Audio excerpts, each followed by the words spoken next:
This is the dark side of being a professional athlete. It's just like life.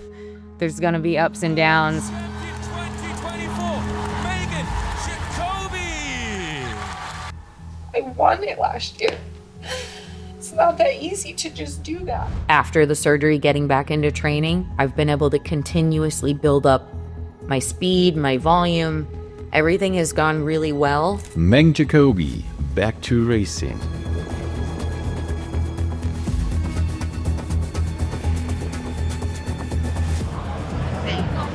When everything's going great, the next thing you know, something will happen that shakes you to your core. Recovery isn't linear. It's not glamorous. Some days your body fights you. I had a lot of hope. Yeah. And now I feel like I'm getting slammed into the ground again. I had a surgery, I had nerve damage. There's still residual issues from that, and that can take a while to recover from. This is the worst state I've seen her. And she feels now that progress, and especially in a rehab phase, is not linear. It's a big question mark if she will join the World Championship.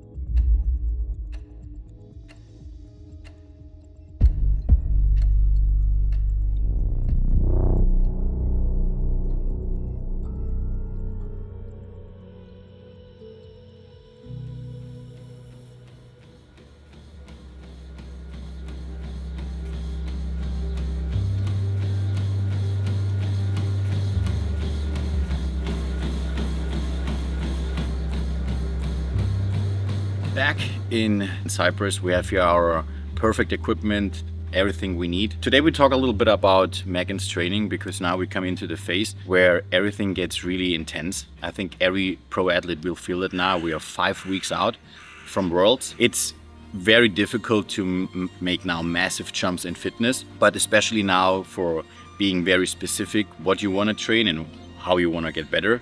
It's now coming more to that you practice race paces in running, that you start with more transitions, that you also do run into an erg, go away from an erg and directly back on the run. This is the last phase of the training. We have to be this season, as I told you, very careful trainings-wise.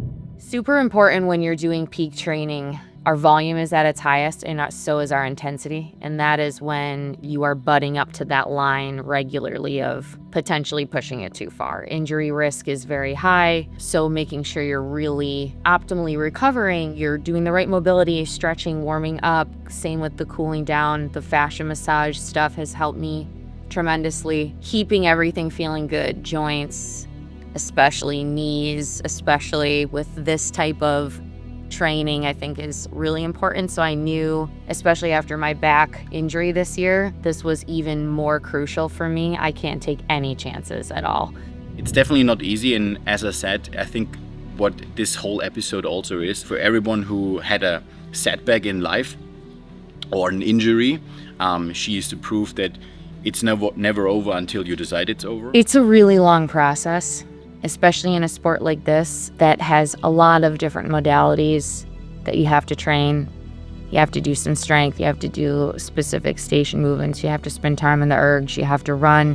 It's a lot to put your body through. And no matter how great your coaching team is, no matter how great your programming is, it's still a lot of stress. You have to give yourself some grace and really give yourself some time. Like, I got through the surgery and it was like, here's the course of action. And then you hope that everything just goes up from there, but that's just not usually the case. So just accepting that and taking it every step at a time. I won it last year. It's not that easy to just do that. Like, I know, I get it. I was injured, I understand. It's just not that simple to change your whole mindset on who you are. I have had these thoughts a billion times. I fully understand it's a miracle I can even maybe line up. Things were going really good and I had a lot of hope. Yeah. And now I feel like I'm getting slammed into the ground again. Hey guys, it's been a great week. Yep. Hope you're having a better week than I am. When I was working at just below threshold for long pieces, I was completely fine. But then as we've incorporated more intensity in the routine as we've been building, I think my body's been pushing back on that a little bit. So it's just a reminder that I need more time and my body might need more time. It presses really hard on the sciatic nerve, and then you have the nerve pain down the whole leg, because that's your sciatic nerve is the biggest nerve, longest nerve you have in your whole body. Of course, there was excitement that it's going into the right direction. And then, before you came, she described 1-2 sessions where she felt it's getting bigger, the issue there, and then the flight, and then London, and now the. Yeah. This is the worst state I've seen her. If there was more time, rest. Yeah. Just to let everything calm down. Yeah. That's for another time. But it would be really interesting to see. So you would say usually it takes 6 months? It's consistency and habit, really, isn't it? And then it just depends what you're doing in the rest of your day. That's not a complete back step. I know it feels it mentally, but it's not. You're doing great, honestly. Thank you. You are. We just need to get this last bit. If it's not even possible because the pain is too hard, then it is what it is, right? And then we have to start a rehab cycle for that. Yeah. Do you want to explain what was going on the last 2-3 days? I think it's all kind of connected to my back initially, but it's not directly my back now. But my piriformis muscle is tightening up. This is a common injury with runners because it's like an overuse pattern type injury. But likely it's kind of started because my right side, my glute, probably my hip a little bit from my back surgery and having my sciatic nerve pinched has created some weakness. So likely now my piriformis was overworking when I was running, and that's probably what's causing the issue. But that also runs right over the sciatic nerve as well. So if it's really tight, it'll press on the nerve, and then I'm feeling that all the way down my leg. I think my back stuff is always kind of in the back of my mind, and then you're kind of always like worried, like, okay, did I go too hard, and now now my back is a problem again. And it's all probably just in protection mode. I know I need to like let it settle for a few days, but now it's crunch time, so it's very stressful. Had this happened maybe 2 months ago or a month ago, I wouldn't feel so panicking, but now we're 5 weeks out from the championship, so. But mental stress carries inflammation in your body. It's hard, but. And I'm not sure if you know me enough yet, but you will learn I'm not a sitter arounder. Oh, no. I've got that. We are trying to draw blood flow to the area to help relax the muscle a little bit, to offload the tension, and just move through the range of motion that we need to be there. It was not nearly as bad as the last 2 days. I felt much better. Good. Came down, I just did some child's pose. Yeah. I did pigeon, because that actually feels pretty good, stretching that hip out a little bit more. Good. And then I was like totally okay. Yeah, good. So I was like, wow, this Good. is way better than a few days ago. Yeah. It was taking a lot longer. I was having to like 45 minutes of like To get there. to get that nerve Yeah. calmed down.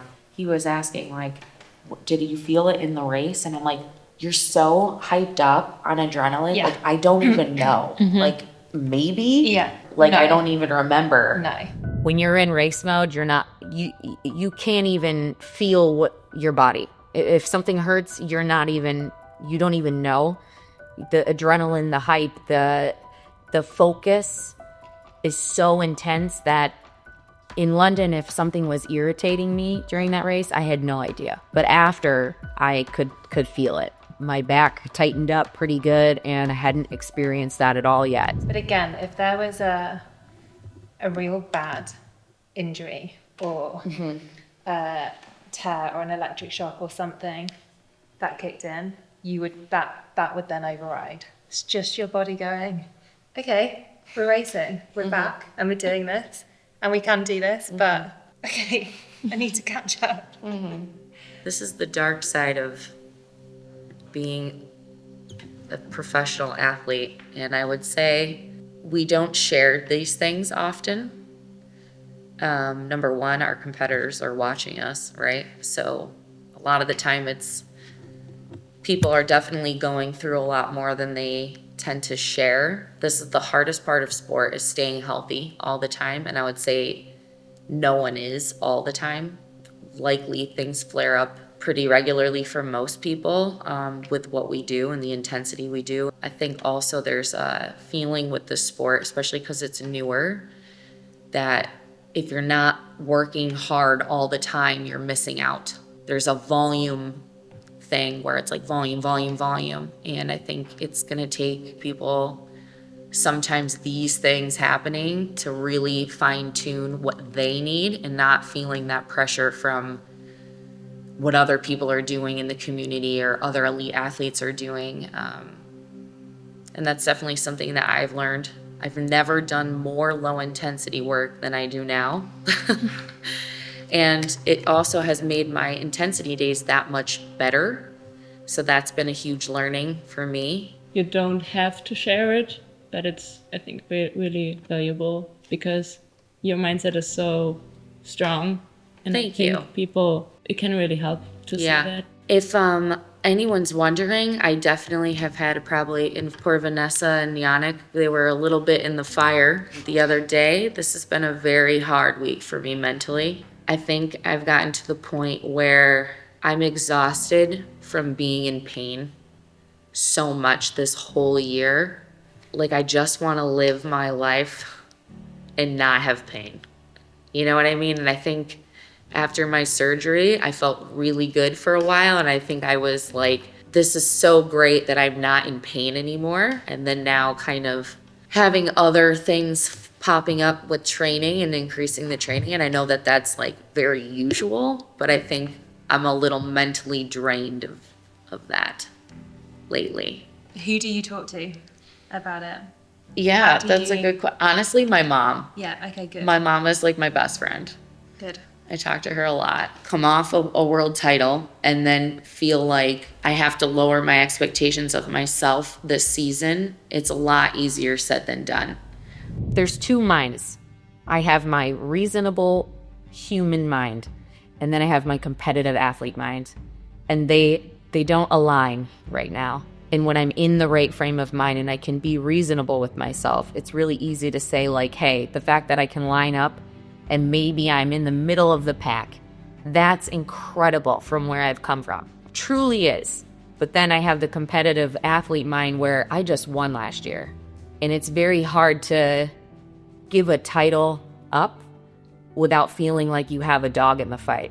I've always been a very gracious loser because I know that I lay everything out 110% every time I compete. Sometimes someone else is just going to be better, and that's fine. I can accept that fully in my heart, and I can be super happy for that person, even if I'm disappointed for myself. But I'm always in the mix in those situations. I'm always still in the fight. I'm always still able to be super competitive, but this is a little bit different. So that's been really, really hard to accept, I think. So I'm fighting that daily in my own head. It's like a battle every day of like trying to subside the competitive side, trying to be more kind to myself. When you wouldn't be like that, probably you wouldn't be there where you are now. So I think Exactly. I said this, I think, before Lizzie came.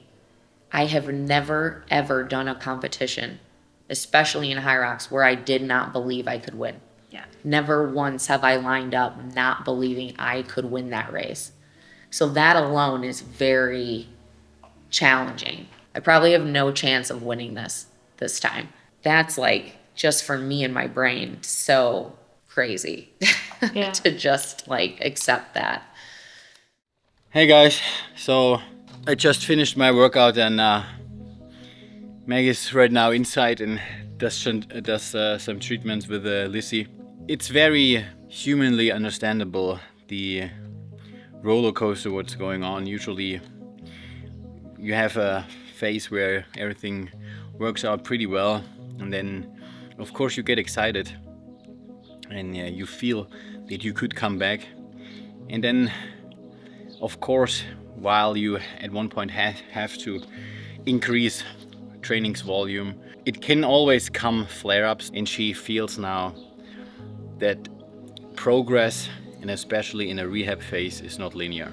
There will be weeks where you feel like I cannot compete at the World Championship and everything was worthless and it feels like I have to do another surgery. That's the emotional roller coaster you're going through.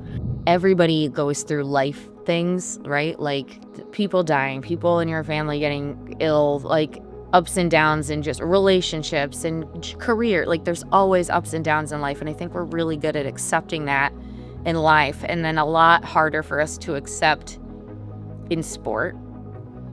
Because I think when we feel like we're always putting in that work consistently, that we should always see positive trends. But that's just not the way it goes. For Meg, HYROX is her whole life. Of course, she wants to show up, and it's sometimes just really hard for her to understand that even right now, we are 4 weeks out, by the way, for everybody who sees that. It's a big question mark if she will join the World Championship. And I know what my job is.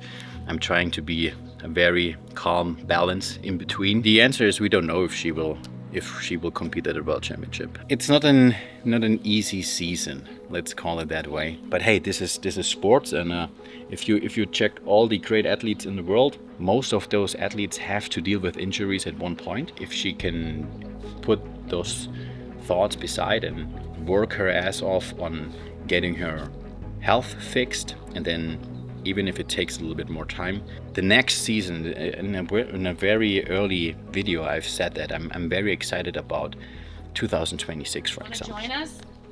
This is mobility, you need it. Oh my god. I already told her. Okay. So now we're gonna join a mobility session. Fuck my life. Huh? Will we be disturbing you out here? No, we're done. Okay, then come over and join this. I heard you crying loud. All the way across town. You've been searching for that someone that is me out of the crowd. As you sit around feeling sorry for yourself. Well, don't get lonely now. You really have to understand how to remove your ego if you want to optimize everything. I think that's a really difficult thing for most people to do, and I think there's a big misconception that in order to run fast, you have to always run fast, and that's just truly not the case. If you really want to succeed in endurance, you have to build up your endurance system, which comes from doing really easy zone 2 work, and I think that's the trap people in doing HYROX fall into. Today, I am going to do some glute activation work with Lizzie. Lizzie's been giving me a lot of good exercises to help strengthen that stuff so that I can stay running and training the way I want to. I'm not fully out of this yet. I'm still recovering. My body is still getting used to the training volume that I'm doing again. It's just gonna be an endless pursuit of learning and making sure everything stays super healthy. When it's crunch time, that pressure you feel for that day is coming, that's when it's very hard to rationalize that you need to back off a little bit. We talked a little about pressure from our side because you told your comeback story on social media. How would you describe your relationship with pressure in general? I think this has been the hardest year for me, dealing with pressure, for sure, because I don't feel as confident as I normally am. And so that was a struggle for me last week, was I have to get these sessions in, but really, I'm really fit, and it's more like we need to make sure I get to the day, and that sometimes means pulling back a little bit. In one of my episodes, I said the hardest thing for me will be holding myself back. I know myself enough. I called that very early. I was gonna be not going too hard too quick will be my personal issue. Challenge. Yeah, That's why I'm here. yes, that's why Lizzie's here. That's why Benny writes all my stuff for me. Having pressure on you is a sign that you are a great athlete, because if you didn't have that pressure, nobody cares.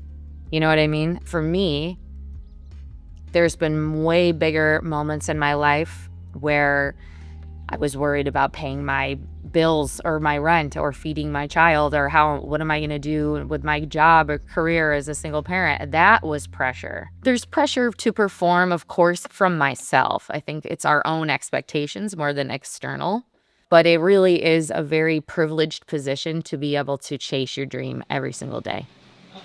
We discovered that this is a very hard one for Benny the other day.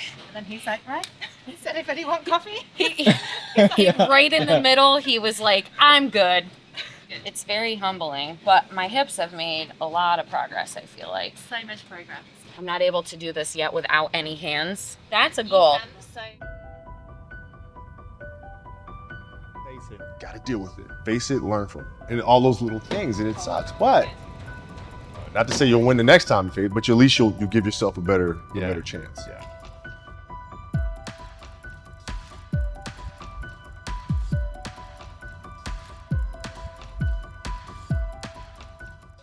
Yannick's here. Hi, Mila.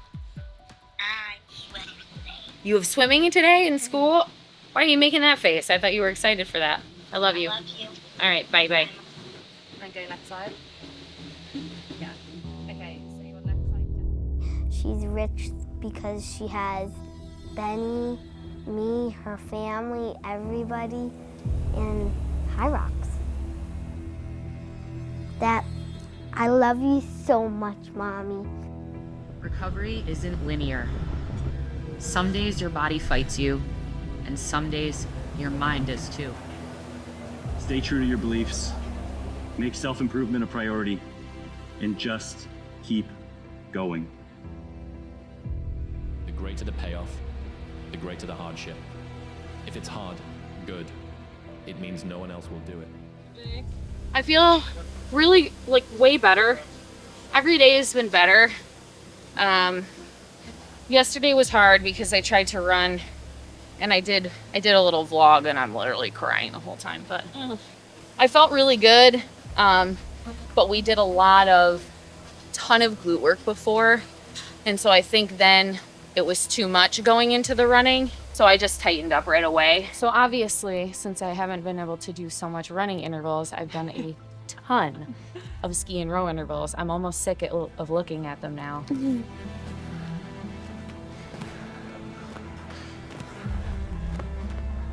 I think the preparation is the most exciting part because that's where you're learning and developing new skills. And that's where I'm finding out more about who I am and growth. And I love the process. That's my favorite part of even doing HYROX is the training. I think, honestly, I don't want to sound like crazy saying this, but the shiny thing isn't usually the most important part of what you're doing. You know what I mean? It's the process of goal setting and overcoming and, setbacks and handling them. And I think that's like the most exciting part. How was the session today? Like, how did it feel? It was really good and a good test to just see how certain movements feel. Sleds are fine. The wall balls were really good. My piriformis tightened up really hardcore on the wall balls in London, so I was a little bit worried to try them, but totally fine. Body weight squats were completely fine.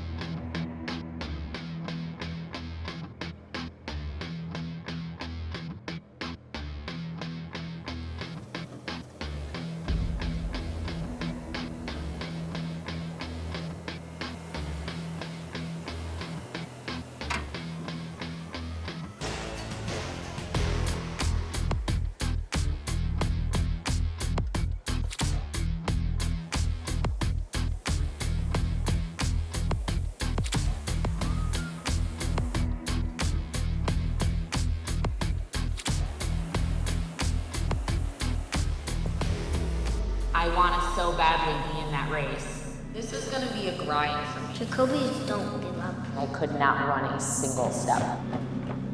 we should do this. You're a HYROX world champion.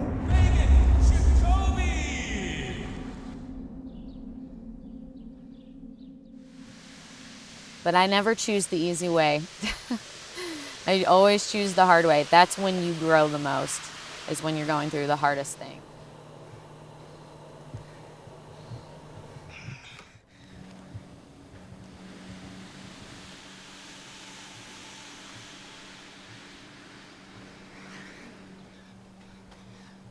Mamba mentality simply means trying to be the best version of yourself. It means every day you're trying to become better.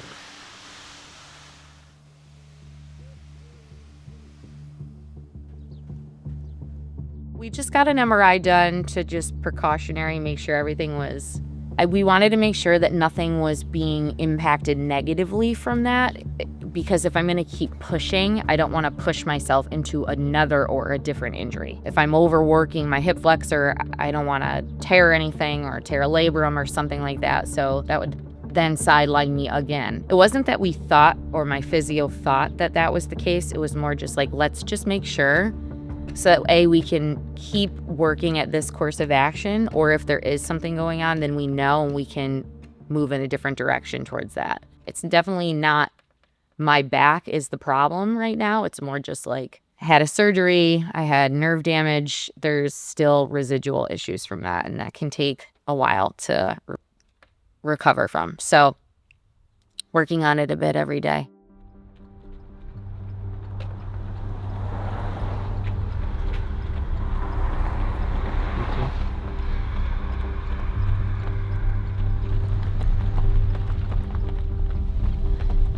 I'm looking forward to getting through this year. I don't want to say that I'm like ready for Worlds to be over, but I'm looking forward to not having the pressure of rebuilding, knowing that that's there and I have a timeline. Once Worlds is done and I can really focus more on being at optimal health, not fighting through, not managing injuries, really healing and being able to then really progress myself, I think I will become extremely dangerous in the sport again. What we've been doing has worked. Our expectations of my abilities have definitely been exceeded because of our training plan. So I'm so confident in how much time and energy and knowledge we have, Benny especially, and what we're doing. My ability to fully, because I trust him so much, it's very easy for me to trust the process with him. So I know that we are such a good team, and I've seen how much work we've done in these short few months, and what we've been able to do in those 3 months I'm in way better a position than I thought I would be at this point. But we're fighting through a lot of things all the time to get there. And you get nervous, you're ignoring things. Maybe I'm ignoring signs. Maybe that's why now I'm having this piriformis flare up, because you're fighting so hard to just get to that date. And I'm looking forward to not having that pressure and really being able to get my training back to where I want it to be. Fear of like, I have to get these sessions in because I'm on a time crunch. I just want to get, back to myself before I know there's another race coming. Meg needs time to fully heal and focus on herself, not feeling the pressure. Okay, I have only 8 weeks. At one point, I have to become more specific. I have to increase training's volume or intensity to be also even, because I get it. She wants to be competitive. So you have to do some race paces. You cannot like always run super slow and then hopefully you will be super fast in the race, right? So, and then if that is needed, that she has to skip even the first major next season, honestly, if it's needed, that is the most wise decision she can take, because in the end, you just have to qualify at one of those majors. But so far, really impressive how fast you recovered. Thank you. Now we just have to be smart for the next couple of days and weeks, and hopefully we have a great world championship, and then we have time. I leave tomorrow. So I'll be home with Mila for some days, before I go to the New York City race, which is good. What will be the focus and the approach for the last 2 weeks? 3 weeks? Yeah, I guess just trying to keep on everything I've been doing. It's 3 races for me, which also in hindsight might not be the best. I'm honored to be at a level and at a talent level that gets to compete in 3 races at World Championships. I mean, that's pretty amazing. And to be selected for the relay team is always an honor. And again, it's a good confidence boost that people believe in me and my abilities. And I think that that's really special. But it will be a very tough 3 days for me. All right, it is travel day. One thing I've learned about traveling is it's okay to do intensity on travel day, but I avoid running intensity on travel day, especially if you're going to be sitting on a plane for a really long time. I usually feel really bad when I do that. So I try to do my running intensity at least the day before I travel. Just lessons I've learned, because your recovery is very suboptimal when you're traveling, especially if you're doing an overnight flight. So you're already exhausted. You're probably not hydrating as enough as you need to. You're definitely not sleeping the way you need to in order to recover from that. So getting some intensity with lower impact on a travel day is fine and much better, in my opinion, than doing. And what you also do pretty well is usually when you arrive now in the US, the first 1 or 2 days are usually low intensity. Yeah. Because you feel the impact of the travel. Yeah. And that's that. We're on the way to the airport.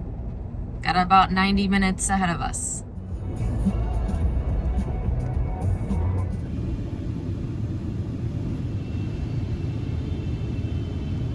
Got in late last night, about 10:30, spent the night in Jersey at my family's house, and now I am driving home to upstate New York.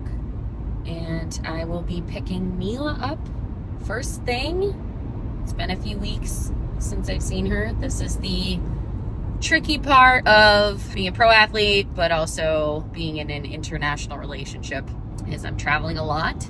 But this was kind of brought up to me one day, and I thought this was a really interesting topic of conversation. Yes, the travel is challenging, but I spend drastically more time with her because I don't have a full-time job anymore. So it's one of those situations where my quality of time is significantly better.